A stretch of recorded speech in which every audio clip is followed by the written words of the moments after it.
Neat ಪರೀಕ್ಷೆ ಪ್ರವೇಶ ಪರೀಕ್ಷೆ ಅಂತಕ್ಕಂಥದ್ದು ಏನು ಈ ದೇಶದಲ್ಲಿ ಭ್ರಷ್ಟಾಚಾರ ನಡೆದಿದೆ, ಆ ಒಂದು ಭ್ರಷ್ಟಾಚಾರದ ವಿರುದ್ಧವಾಗಿ ನಾವು ಇವತ್ತು ಹೋರಾಟವನ್ನು ಮಾಡಲು ಇಲ್ಲಿ ಎಲ್ಲರೂ ಕೂಡ ನಾವು ಸೇರಿದ್ದೇವೆ.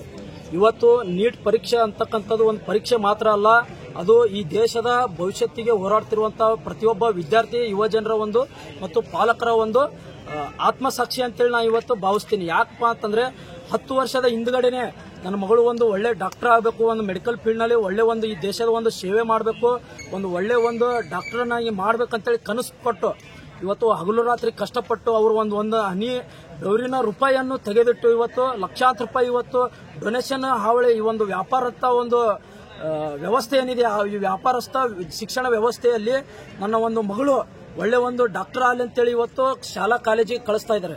ಆದರೆ ಇವತ್ತು ಆ ಒಂದು ಆಸೆಗೆ ಇವತ್ತು ಎಳ್ಳು ನೀರು ಬಿಡ್ತಕ್ಕಂಥ ಒಂದು ವ್ಯವಸ್ಥೆನ ಇವತ್ತಿನ ಸರ್ಕಾರಗಳು ಏನ್ ಮಾಡ್ತಾ ಇದೆ ಅದನ್ನ ಖಂಡಿಸಲಿಕ್ಕೆ ನಾವು ಇವತ್ತೆಲ್ಲರೂ ಕೂಡ ಈ ಒಂದು ಹೋರಾಟ ಮಾಡ್ತಾ ಇದ್ದೀವಿ.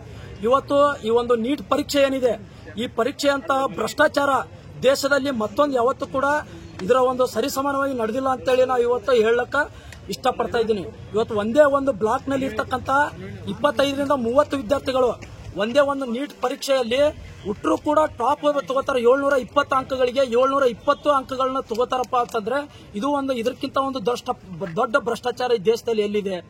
ಇವತ್ತು 2-3 ಫೇಲ್ ಆಗಿರ್ತಕ್ಕಂಥ ವಿದ್ಯಾರ್ಥಿ ನೀಟ್ ಪರೀಕ್ಷೆಯನ್ನ ಬರೆಯುವುದೇ ದೊಡ್ಡ ಇದು ಅಂತದ್ರಲ್ಲಿ ಆ ಒಂದು 2-3 ಫೇಲ್ ಆಗಿರ್ತಕ್ಕಂಥ ವಿದ್ಯಾರ್ಥಿ 720ಕ್ಕೆ 703, 704 ಅಂಕಗಳನ್ನು ತಗೋತಾರಂತೇಳಿ ಇಲ್ಲಿ ಯಾರು ಕೂಡ ಮೂರ್ಖರಿಲ್ಲ, ನಂಬಲಕ್ಕೆ ಯಾರು ಕೂಡ ನಂಬಕ್ಕೂ ಸಾಧ್ಯ ಇಲ್ಲ.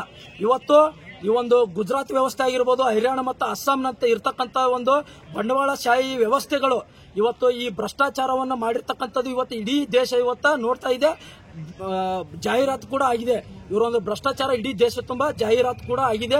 ಅದನ್ನು ವಿರೋಧಿಸ್ತೀವಿ. ಇವತ್ತು ಈ ದೇಶದಲ್ಲಿ ಇರ್ತಕ್ಕಂಥ ಹಣವನ್ನು ಕೊಳ್ಳೆ ಹೊಡೆದು ದೇಶ ಬಿಟ್ಟು ಓಡೋಗಿದ್ದಲ್ಲದೆ ಈ ದೇಶದಲ್ಲಿ ಇರ್ತಕ್ಕಂಥ ವಿದ್ಯಾರ್ಥಿಗಳ ಭವಿಷ್ಯಕ್ಕೂ ಕೂಡ ಕೊಳ್ಳೆ ಇಡ್ತಕ್ಕಂಥ ಕೆಲಸವನ್ನ ಇವತ್ತಿನ ರಾಜಕಾರಣಿಗಳು ಇವತ್ತು ಈ ಒಂದು ಭ್ರಷ್ಟಾಚಾರ ವ್ಯವಸ್ಥೆ ಇವತ್ತು ಮಾಡ್ತಾ ಇದ್ದೆ. ಅದಕ್ಕಾಗಿ ನಾನು ಇವತ್ತು ಈ ಒಂದು ಜಿಲ್ಲಾಡಳಿತ ಆಗಿರ್ಬೋದು, ಇವತ್ತು ನಮ್ಮನ್ನ ಆಳ್ತಕ್ಕೆ ಇರ್ತಕ್ಕಂಥ ಒಂದು ವ್ಯವಸ್ಥೆಗಾಗಿರ್ಬೋದು, ನಾವು ಇವತ್ತು ಹೇಳೋದು ಒಂದೇ, ವಿದ್ಯಾರ್ಥಿಗಳು ಈ ದೇಶವನ್ನ ಕಟ್ಟಲಿಕ್ಕೆ ರೆಡಿ ಇದ್ದಾರೆ. ಅವರು ಹಗಲು ರಾತ್ರಿ ಓದ್ತಾ ಇದ್ದಾರೆ. ಅವರಲ್ಲಿಯೂ ಕೂಡ ಒಂದು ಒಳ್ಳೆ ಟ್ಯಾಲೆಂಟ್ ಇದೆ, ಅವರಲ್ಲಿ ಕೂಡ ಒಳ್ಳೆ ಒಂದು ಮೆಚುರಿಟಿ ಇದೆ. ಆ ಒಂದು ಟ್ಯಾಲೆಂಟ್ ಅನ್ನ ಅವರಲ್ಲಿ ಇರ್ತಕ್ಕಂಥ ಕಲೆಯನ್ನ ಬಳಸ್ಕೊಂಡು ನೀವು ಒಂದು ಅವರಿಗೆ ಅವಕಾಶ ಕೊಟ್ಟರೆ ಈ ದೇಶ ಮುಂದಿನ ದಿನಮಾನಗಳಲ್ಲಿ ಇಡೀ ಪ್ರಪಂಚಕ್ಕೆ ಒಂದು ಒಳ್ಳೆ ದೇಶ ಆಗ್ತದೆ, ಅಭಿವೃದ್ಧಿ ಸಾಗುವಂತ ವೈಜ್ಞಾನಿಕ ದೇಶ ಆಗ್ತದೆ ಅಂತೇಳಿ ಇವತ್ತು ಸರ್ಕಾರಕ್ಕೆ ಮನವಿ ಕೂಡ ಮಾಡ್ತಾ ಇದ್ದೇನೆ. ಅದೇ ರೀತಿಯಿಂದ ಭ್ರಷ್ಟಾಚಾರಕ್ಕೆ ಅನ್ಯಾಯಕ್ಕೆ ಒಳಗಾಗಿರ್ತಕ್ಕಂಥ ವಿದ್ಯಾರ್ಥಿಗಳಿಗೆ ನ್ಯಾಯ ಕೊಡಿಸಿಲ್ಲಪ್ಪ ಅಂತಂದ್ರೆ ಈ ಒಂದು ಹೋರಾಟದ ಮುನ್ನೆಲೆಯಾಗಿ ನಾವು ಇಡೀ ದೇಶ ತುಂಬಾ ನಾವು ದೊಡ್ಡ ಪ್ರಮಾಣದಲ್ಲಿ ಹೋರಾಟ ಮಾಡ್ತೇವೆ. ವಿದ್ಯಾರ್ಥಿಗಳ ಪರವಾಗಿ ನಾವು ಯಾವತ್ತೂ ಕೂಡ ದಲಿತ ವಿದ್ಯಾರ್ಥಿ ಪರಿಷತ್ ನಿಲ್ತದೆ ಅಂತೇಳಿ ಈ ಒಂದು ಹೋರಾಟದ ಮೂಲಕ ನಾವು ಎಚ್ಚರಿಕೆ ಕೊಡ್ತಾ ಇದ್ದೇವೆ. ಸರ್, ಈಗಾಗಲೂ ಸುಪ್ರೀಂ ಕೋರ್ಟ್ 1500ಕ್ಕಿಂತ ಹೆಚ್ಚು ವಿದ್ಯಾರ್ಥಿನ ಮತ್ತೊಮ್ಮೆ ಪರೀಕ್ಷೆ ಬರೀಬೇಕಂತ ಆದೇಶ ನಿನ್ನೆ ಮಾಡಿದೆ. ಸುಪ್ರೀಂ ಕೋರ್ಟ್ ನಲ್ಲಿ ಸರ್ಕಾರನೂ ಒಪ್ಕೊಂಡಿದೆ, ಎಲ್ಲಿ ಏನಾದರೂ ಆಗಿದೆ ಅದರಿಂದ ತಪ್ಪಾಗಿದೆ ಅಂತ ಹೇಳಿದೆ. 1500ಕ್ಕಿಂತ ಹೆಚ್ಚು ವಿದ್ಯಾರ್ಥಿಗೆ ಮತ್ತೊಮ್ಮೆ ಎಕ್ಸಾಮ್ ಬರೀಬೇಕಂತ ಆದೇಶ ಆಲ್ರೆಡಿ ನಿನ್ನೆ ಆಗಿದೆ. ಮತ್ತೆ ಇವತ್ತು ನೀವು ಪ್ರತಿಭಟನೆ ಮಾಡ್ತಾ ಇದ್ದಲ್ಲ ಸರ್? ಇವತ್ತು ನಾವು ಉದ್ದೇಶಪೂರ್ವಕ ಇವತ್ತು ಪ್ರತಿಭಟನೆ ಯಾಕೆ ಮಾಡ್ತಾ ಇದೀವಪ್ಪ ಅಂತಂದ್ರೆ ಇವತ್ತು ಚಂತನ ಇವತ್ತು ಒಂದು ವಿದ್ಯಾರ್ಥಿ ಒಂದ್ಸಲ ಎಕ್ಸಾಮ್ ಬರೀಬೇಕಾಗಿದ್ದು 2-3 ಸಲ ಎಕ್ಸಾಮ್ ಬರೀಬೇಕಪ್ಪ ಅಂತಂದ್ರೆ ತುಂಬಾ ಕಷ್ಟ ಸಂಗತಿ. ಯಾಕಪ್ಪ ಅಂತಂದ್ರೆ ಅವರು ಹಗಲು ರಾತ್ರಿ ವಿದ್ಯಾಭ್ಯಾಸವನ್ನು ಮಾಡಿ ಒಂದ್ಸಲ ಒಂದು ಅಟೆಂಡ್ ಆಗಿ ಎಕ್ಸಾಮ್ ಬರೀಬೇಕಂದ್ರೆ 1000 ರೂಪಾಯಿ ಖರ್ಚು ಮಾಡಬೇಕಾಗ್ತದೆ. ಅವರ ಒಂದು ಇರ್ತಕ್ಕಂಥ ಒಂದು ಓದಿರ್ತಕ್ಕಂಥ ಒಂದು ನಾಲೆಜ್ ಏನಿರ್ತದೆ ಅದ್ರ ಪ್ರಮಾಣವು ಕೂಡ ಈಗ ಮರ್ತು ಹೋಗಿ ಬಿಡ್ತಿರ್ತಾರೆ. ಈಗ ಮತ್ತೆ ಎಕ್ಸಾಮ್ ಬರೀಬೇಕು, ಮತ್ತೆ ಭ್ರಷ್ಟಾಚಾರ ಮಾಡ್ತೀವಿ, ನಾವು ಮತ್ತೆ ಎಕ್ಸಾಮ್ ಬರಿತೀವಿ, ನಾವು ಕೋರ್ಟ್ಗೆ ಹೋಗ್ತೀವಿ. ಯಾಕಂದ್ರೆ ಇವತ್ತು ಕೋರ್ಟ್ ಮುಖಾಂತರ ಇವತ್ತು ಆರ್ಡರ್ ತಗೊಳ್ಳುವಂತ ಪರಿಸ್ಥಿತಿ ಬಂದಿದಲ್ಲ, ಆ ಪರಿಸ್ಥಿತಿ ಹೋಗಲಾಡಿಸ್ಕೊಳ್ಳೋ ಉದ್ದೇಶದಿಂದ ನಾವು ಇವತ್ತು ಹೋರಾಟವನ್ನು ಮಾಡ್ತಾ ಇದ್ದೇವೆ. ಯಾಕಪ್ಪ ಅಂದ್ರೆ ವಿದ್ಯಾರ್ಥಿಗಳು ಇವತ್ತು ದೇಶವನ್ನು ಕಟ್ಟಬೇಕಾಗಿದೆ. ಇವತ್ತು ನ್ಯಾಯಾಲಯಕ್ಕೆ ಹೋಗಿ ಒಂದು ವಕಾಲತ್ ಹಾಕಿ ಇವತ್ತು ನ್ಯಾಯವನ್ನು ತಗೊಂಡು ಬರ್ತಕ್ಕಂಥದ್ದು ಇದು ದೇಶದ ಸಂಸ್ಕೃತಿ ಅಲ್ಲ, ಈ ದೇಶದ ಒಂದು ಆಡಳಿತ ವ್ಯವಸ್ಥೆ ಅಲ್ಲ ಅಂತೇಳಿ ನಾವು ಇವತ್ತು ಭಾವಿಸ್ತಾ ಇದ್ದೀವಿ. ಅಕ್ಷಯ್ ಕುಮಾರ್, ದಲಿತ ವಿದ್ಯಾರ್ಥಿ ಪರಿಷತ್, ವಿಜಯಪುರ. ಇಂದು ನಾವು ವಿಜಯಪುರ ಡಿಸಿಎಂ ಸ್ಕೂಲ್ ನಿಂತು ನಾವು ನ್ಯಾಯ ಕೇಳತ್ತೀವಿ. ಯಾಕಂದ್ರೆ ನೀಟ್ ಎಕ್ಸಾಮ್ ರಗಡ್ ಸಲ ಅನ್ಯಾಯ ಆಗೈತಿ. ಇವತ್ತು ಒಬ್ಬರಲ್ಲ, ದೇಶಕ್ಕೆ ಒಬ್ಬರಲ್ಲ, ಇಬ್ಬರಲ್ಲ, 3 ಮಂದಿ ರ್ಯಾಂಕ್ ಬರೋರು ಈ ಸಲ 67 ಮಂದಿ ರ್ಯಾಂಕ್ ಬಂದ. ಇದು ಹೇಗೆ ಸಾಧ್ಯ? ನಾವು 10th ಬರೆದು ಈ ಸಲ ಫಸ್ಟ್ PUC ಬಂದು ಸೈನ್ಸ್ ಮಾಡಿವಿ. ನಾವು 10th ಬರೆದು ಒಂದು ಬ್ಲಾಕ್ ನಾಗ ಏನೋ ಒಂದಿಷ್ಟು ಯಾರೋ ಟೂಸ್ ಬಿಟ್ಟಾರ ಅಂತ ಒಂದಿಬ್ರು ಟೀಚರ್ಸ್ ಸಸ್ಪೆಂಡ್ ಮಾಡಿದ್ರು, ಯಾರು ಏನು ಮಾಡ್ಯಾರ ಅಂತ ಹೇಳಿ ಬಂದ್ ವೆಬ್ಸೈಟ್ ನಾಗ ಕೂತ್ಕೊಂಡ್ರೆ ಕಮಿಷನರ್ ಅವತ್ತು ಬಂದ್ ನಮಗ್ ಬ್ಯಾಲೆನ್ಸ್ ಶೂಸ್ ಸಾಕ್ಸ್ ಸಹ ತೆಗಿಸಿ ನಮಗ ಒಳಗ್ ಬಿಟ್ಟು ನಮಗ್ ಪೇಪರ್ ಬರ್ಸಿದ್ರು. ಅವತ್ತು ಬಂದ್ ಗೌರ್ಮೆಂಟ್ ದವ್ರು ಅನ್ಯಾಯವನ್ನ ಕೇಳಿದ್ರು. ಇವತ್ತು 67 ಮಂದಿಗೆ ರ್ಯಾಂಕ್ ಕೊಟ್ಟಾರ. ಇದು ಅನ್ಯಾಯವನ್ನ ಯಾಕೆ ಕೇಳಾಗಿಲ್ಲ? ಎಷ್ಟೋ ಮಂದಿ ಬೆಂಗಳೂರಿನಾಗ ಆತ್ಮಹತ್ಯೆ ಮಾಡ್ಕೊಂಡಾರ. ಆ ಆತ್ಮಹತ್ಯೆ ಮಾಡ್ಕೊಂಡ್ ಫ್ಯಾಮಿಲಿ ಬೀದಿಗೆ ಬಂದಿತ್ತು. ಆ ಫ್ಯಾಮಿಲಿ ನೋಡಕ್ ಯಾರಾದ್ರೂ ಗೌರ್ಮೆಂಟ್ ಸರ್ಕಾರದವ್ರು ಬರ್ತಾರ? ಬರುದಿಲ್ಲ. ಮೋಸ ಮಾಡೋದಕ್ಕೆ ಈ ತರ ಭ್ರಷ್ಟಾಚಾರ ಮಾಡೋದಕ್ಕೆ ಗೌರ್ಮೆಂಟ್ ಸರ್ಕಾರದವ್ರು ಮುಂದೆ ಬರ್ತಾ ಇದಾರೆ. ಆದ್ರೆ ಅದಕ್ಕೆ ಪರಿಹಾರ ಹುಡುಕೋದಕ್ಕೆ ಯಾರು ಮುಂದೆ ಬರ್ತಾ ಇಲ್ಲ. ಯಾಕಂದ್ರೆ ಈ ಅನ್ಯಾಯವನ್ನ ಮುಂದೆ ನಾವು ನೀಟ್ ಎಕ್ಸಾಮ್ ಬರೀತಿರ್ತೀವಿ. ನಾವು ಈ ತರ ಏನಾದ್ರು ಅನ್ಯಾಯ ಆಗುತ್ತೆ ಅಂತ ನಾವ್ ಈ ತರ ಬಂದ್ ಮಾಡ್ತಾ ಇದೀವಿ. ದಯವಿಟ್ಟು ಇದಕ್ಕೆ ಯಾರಾದ್ರೂ ಪರಿಹಾರ ಕೊಡ್ಲಿಲ್ಲ ಅಂದ್ರೆ ಇದಕ್ಕೆ ನಾವು ಉಗ್ರ ಹೋರಾಟವೇ ನಾವು ಮಾಡ್ಬೇಕಾಗುತ್ತೆ. ದಯವಿಟ್ಟು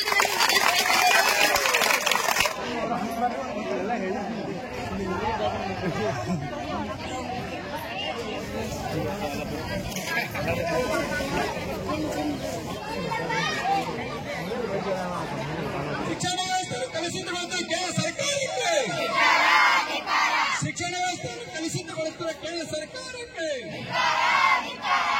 ಬೇಕೇ ಬೇಕು, ಬೇಕೇ ಬೇಕು. ನೀಟ್ ಭ್ರಷ್ಟಾಚಾರವನ್ನು ನಿಲ್ಲಿಸಿ, ಬೇಕೇ ಬೇಕು. ವಿದ್ಯಾರ್ಥಿಗಳ ಜೊತೆ ಚೆಲ್ಲಾಟ ಆಡುತ್ತಿರುವ ಕೇಂದ್ರ ಸರ್ಕಾರಕ್ಕೆ,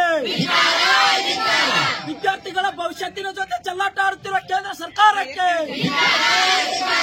ಬೇಕೇ ಬೇಕು,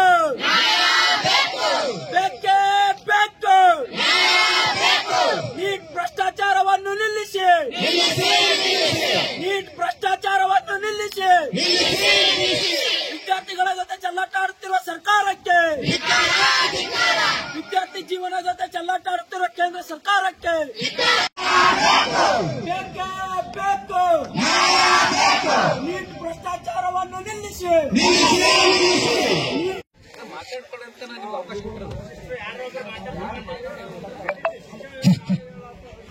ಇವತ್ತು ಇಡೀ ದೇಶ ತುಂಬಾ ಏನು ಭ್ರಷ್ಟಾಚಾರ ಆಗಿದೆ, ವಿದ್ಯಾರ್ಥಿಗಳಿಗೆ ಇವತ್ತು ಅನ್ಯಾಯ ಆಗಿರ್ತಕ್ಕಂಥದನ್ನು ಖಂಡಿಸಿ ನಾವೆಲ್ಲರೂ ಕೂಡ ಹೋರಾಟ ಮಾಡ್ತಾ ಇದ್ದೀವಿ.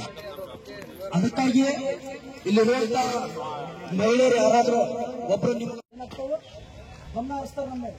ಅದಕ್ಕಾಗಿ ನೀವೆಲ್ಲರೂ ಕೂಡ ಎಷ್ಟು ಅನ್ಯಾಯ ಇದೆ ಅದನ್ನು ತೋರಿಸಬೇಕಪ್ಪ ಅಂತಂದ್ರೆ ಬೇಕೇ ಬೇಕು, ಬೇಕೇ ಬೇಕು. ವಿದ್ಯಾರ್ಥಿಗಳ ಭವಿಷ್ಯ ಜೊತೆ ಚೆಲ್ಲಾಟ ಆಡುತ್ತಿರುವ ಸರ್ಕಾರಕ್ಕೆ, ವಿದ್ಯಾರ್ಥಿಗಳ ಜೀವನ ಜೊತೆ ಚೆಲ್ಲಾಟ ಆಡುತ್ತಿರುವ ಸರ್ಕಾರಕ್ಕೆ ಬೇಕೇ ಬೇಕು, ಬೇಕೇ ಬೇಕು. ಎಲ್ಲಿವರೆಗೂ ಹೋರಾಟ, ಎಲ್ಲಿವರೆಗೂ ಹೋರಾಟ ಬೇಕೇ ಬೇಕು, ಬೇಕೇ ಬೇಕು. ನೀಟ್ ಬೇಕೇ ಬೇಕು, ನೀಟ್ ಭ್ರಷ್ಟಾಚಾರವನ್ನು ನಿಲ್ಲಿಸಿ, ನೀಟ್ ಭ್ರಷ್ಟಾಚಾರವನ್ನು ನಿಲ್ಲಿಸಿ. ಬೇಕೇ ಬೇಕು, ಬೇಕು. ನೀಟ್ ಭ್ರಷ್ಟಾಚಾರವನ್ನು ನಿಲ್ಲಿಸಿ, ನೀಟ್ ಭ್ರಷ್ಟಾಚಾರವನ್ನು ನಿಲ್ಲಿಸಿ. ವಿದ್ಯಾರ್ಥಿಗಳ ಜೀವನ ಜೊತೆ ಚೆಲ್ಲಾಟ ಆಡುತ್ತಿರುವ ಸರ್ಕಾರಕ್ಕೆ, ವಿದ್ಯಾರ್ಥಿಗಳ ಜೀವನ ಜೊತೆ ಚೆಲ್ಲಾಟ ಆಡುತ್ತಿರುವ ಕೇಂದ್ರ ಸರ್ಕಾರಕ್ಕೆ ನೀಟ್ ಭ್ರಷ್ಟಾಚಾರದ ವ್ಯವಸ್ಥೆಯನ್ನು ನಿಲ್ಲಿಸಿ. ಬೇಕೇ ಬೇಕು, ನೀಟ್ ವ್ಯವಸ್ಥೆಯನ್ನು ನಿಲ್ಲಿಸಿ, ನೀಟ್ ಭ್ರಷ್ಟಾಚಾರದ ವ್ಯವಸ್ಥೆಯನ್ನು ನಿಲ್ಲಿಸಿ. ವಿದ್ಯಾರ್ಥಿ ಜೀವನ ಜೊತೆ ಚೆಲ್ಲಾಟ ಆಡ್ತಿರೋ ಸರ್ಕಾರಕ್ಕೆ ಬೇಕೇ ಬೇಕು, ಬೇಕೇ ಬೇಕು. ಎಲ್ಲಿವರೆಗೂ ಹೋರಾಟ, ಎಲ್ಲಿವರೆಗೂ ಹೋರಾಟ ಬೇಕೇ ಬೇಕು, ಬೇಕೇ ಬೇಕು. ಚೆಲ್ಲಾಟ ಆಡ್ತಿರೋ ಸರ್ಕಾರಕ್ಕೆ ಬೇಕೇ ಬೇಕು. ಇವತ್ತು ಇಡೀ ದೇಶಕ್ಕೆ ಗೊತ್ತಿರತಕ್ಕಂಥ ವಿಚಾರ. ಇವತ್ತು ನಾವು ಯಾಕೆ ಇಲ್ಲಿ ಹೋರಾಟ ಮಾಡ್ತಾ ಇದೀವಪ್ಪ ಅಂತಂದ್ರೆ, ಈ ದೇಶದ ದುಡಿತಕ್ಕಂಥ ದುಡಿಯೋ ವರ್ಗ ಮತ್ತು ಶೋಷಿತ ವರ್ಗ ಇವತ್ತು ನನ್ನ ಮಗಳು ಒಂದು ಒಳ್ಳೆ ಡಾಕ್ಟರ್ ಆಗಬೇಕು, ಒಂದು ಒಳ್ಳೆ ಪ್ರಮಾಣದಲ್ಲಿ ಈ ದೇಶದ ಸೇವೆಯನ್ನು ಮಾಡಬೇಕು, ಈ ಸಮಾಜ ಜೊತೆ ಒಳ್ಳೆ ಬಾಂಧವ್ಯವನ್ನು ಇಟ್ಕೊಂಡು ನನ್ನ ಮಗಳು ಒಂದು ದೇಶಕ್ಕೆ ಮಾದರಿ ಆಗ್ಬೇಕಂತೇಳಿ 10 ವರ್ಷದ ಹಿಂದ್ಗಡೆನೆ ಅವರು ಕಷ್ಟಪಟ್ಟು ಶ್ರಮಪಟ್ಟು ಒಂದು ಕನಸನ್ನು ಇಟ್ಕೊಂಡಿರ್ತಾರೆ. ಅವರು ದುಡಿತಕ್ಕಂಥ ಒಂದೊಂದು ಬೆವರು ಹನಿಯಲ್ಲಿ ಕೂಡ ಒಂದೊಂದು ರೂಪಾಯಿಯನ್ನ ಕೂಡಿಟ್ಟು ನನ್ನ ಮಗಳಾಗಿ ಓದಿಸ್ಬೇಕು, ನನ್ನ ಮಗಳಿಗೆ ಒಂದು ಒಳ್ಳೆ ಒಂದು ಉನ್ನತವಾದಂಥ ಶಿಕ್ಷಣ ಕೊಡಬೇಕಂತೇಳಿ ಇವತ್ತು ಲಕ್ಷಾಂತರ ರೂಪಾಯಿ ಈ ಒಂದು ವ್ಯಾಪಾರಸ್ಥ ಏನು ಒಂದು ವರ್ಗ ಇದೆ, ಇವತ್ತು ಭ್ರಷ್ಟಾಚಾರದ ಒಂದು ವ್ಯವಸ್ಥೆಯಲ್ಲಿ ಒಂದು ಒಳ್ಳೆ ಶಿಕ್ಷಣ ಕೊಡಬೇಕಂತೇಳಿ ಅವರು ಕನಸು ಕಟ್ಟಿರ್ತಾರೆ. ಇವತ್ತು ಕನಸು ಕಟ್ಟಿ ಆ ವಿದ್ಯಾರ್ಥಿಗಳನ್ನ ಒಳ್ಳೆ ಒಂದು ಸ್ಕೂಲು ಕಾಲೇಜಲ್ಲಿ ಇವತ್ತು ವ್ಯಾಪಾರ ಮಾಡ್ತಕ್ಕಂಥ ಶಿಕ್ಷಣ ವ್ಯವಸ್ಥೆಯಲ್ಲಿ ಕಳಿಸ್ತಿರ್ತಾರೆ. ಅವ್ರು ಕಷ್ಟ ಆದರೂ ಕೂಡ ನನ್ನ ಮಗಳಿಗೆ ಕಲೀಲಿ ಅಂತೇಳಿ ಇವತ್ತು ಕಳಿಸಿರ್ತಾರೆ. ಆದರೆ ಇವತ್ತು ಈ ದೇಶದಲ್ಲಿ ಏನು ನಡೀತಾ ಇರ್ತಾರಪ್ಪ ಅಂತಂದ್ರೆ ಆ ಒಂದು ವ್ಯವಸ್ಥೆಯನ್ನು ಇವತ್ತು ಹಾಳು ಮಾಡ್ತಕ್ಕಂಥ ಒಂದಿಷ್ಟು ಏನು ಇವತ್ತು ಸರ್ಕಾರಗಳಿವೆ, ಆ ಒಂದು ವ್ಯವಸ್ಥೆಯನ್ನು ವಿರೋಧಿಸಿ ನಾವು ಇವತ್ತು ಹೋರಾಟ ಮಾಡ್ತಾ ಇದ್ದೀವಿ. ಇವತ್ತು ಒಂದು ಮೆಡಿಕಲ್ ಮಾಫಿಯಾ ನಡೀತಾ ಇದೆ. ಇವತ್ತು ನೀಟ್ ಪರೀಕ್ಷೆ ಅಂತಕ್ಕಂಥದ್ದು ಇವತ್ತು ಎಷ್ಟೋ ವಿದ್ಯಾರ್ಥಿ ಯುವಜನರ ಒಂದು ಕನಸು. ಆ ಕನಸಿಗೆ ಎಳ್ಳು ನೀರು ಬಿಡ್ತಕ್ಕಂಥ ಒಂದು ಕೆಲಸವನ್ನ ವ್ಯವಸ್ಥೆ ಮಾಡ್ತಾ ಇದೆ. ಅದಕ್ಕಾಗಿ ತಮ್ಮ ಮೂಲಕ ನಾವು ಅತಿ ಹೆಚ್ಚಾಗಿ ಹೋರಾಟ ಮೂಲಕ ಕೇಳ್ಕೊಳ್ಳೋದೇನಪ್ಪ ಅಂತಂದ್ರೆ ಇಂಥ ಭ್ರಷ್ಟಾಚಾರದ ವ್ಯವಸ್ಥೆ ವಿರುದ್ಧ ತಾವು ಧ್ವನಿ ಎತ್ತಬೇಕು. ಮತ್ತೆ ನಾವು ಈ ಒಂದು ಆಡಳಿತ ಸರ್ಕಾರ ನೀವು ಸರಿಯಾಗಿ ಒಂದು ವ್ಯವಸ್ಥೆಯನ್ನ ಒಂದು ಕಾನೂನನ್ನ ಜಾರಿಗೊಳಿಸಬೇಕು. ಇವತ್ತು ನಮ್ಮ ವಿಜಯಪುರ ಜಿಲ್ಲೆಯಲ್ಲೂ ಕೂಡ ನಾವು ಮೊನ್ನೆ ಡೊನೇಷನ್ ಹಾವಳಿ ವಿರುದ್ಧ ಹೋರಾಟ ಮಾಡಿದ್ವಿ. ತಮ್ಮ ಮುಖಾಂತರ ಮನವಿಯನ್ನು ಕೂಡ ಕೊಟ್ಟಿವಿ. ಆದರೆ ಆ ಡೊನೇಷನ್ ಹಾವಳಿಯನ್ನು ತಡೆಗಟ್ಟಲಿಕ್ಕೆ ತಮ್ಮಿಂದನೂ ಕೂಡ ಆಗಲಿಲ್ಲ, ಈ ಸರ್ಕಾರದಿಂದನೂ ಕೂಡ ಆಗಲಿಲ್ಲ. ಅದಕ್ಕೆ ಇವತ್ತು ಲಕ್ಷಾಂತರ ಫೀ ಕೇಳ್ತಕ್ಕಂಥ ಒಂದು ವ್ಯವಸ್ಥೆಯಲ್ಲಿ ಇವತ್ತು ಕೋಟ್ಯಾಂತರ ರೂಪಾಯಿ ದುಡ್ಡನ್ನು ಕೊಟ್ಟು ಇವತ್ತು ನೀಟ್ ಪರೀಕ್ಷೆ ಅಂತ ಒಂದು ವ್ಯವಸ್ಥೆಯನ್ನೇ ಕೊಂಡ್ಕೋತಾ ಇದಾರಲ್ಲ, ಆ ಒಂದು ಕೊಂಡುಕೊಳ್ಳುವಂತ ವ್ಯವಸ್ಥೆಯ ವಿರುದ್ಧ ನಾವು ಇವತ್ತು ಧ್ವನಿ ಎತ್ತಬೇಕಾಗಿದೆ. ತಾವು ಕೂಡ ಸಪೋರ್ಟ್ ಮಾಡ್ರಿ ಅಂತೇಳಿ ಈ ಒಂದು ಹೋರಾಟ ಮೂಲಕ ಕೇಳ್ಕೊತಾ ಇದ್ದೀವಿ.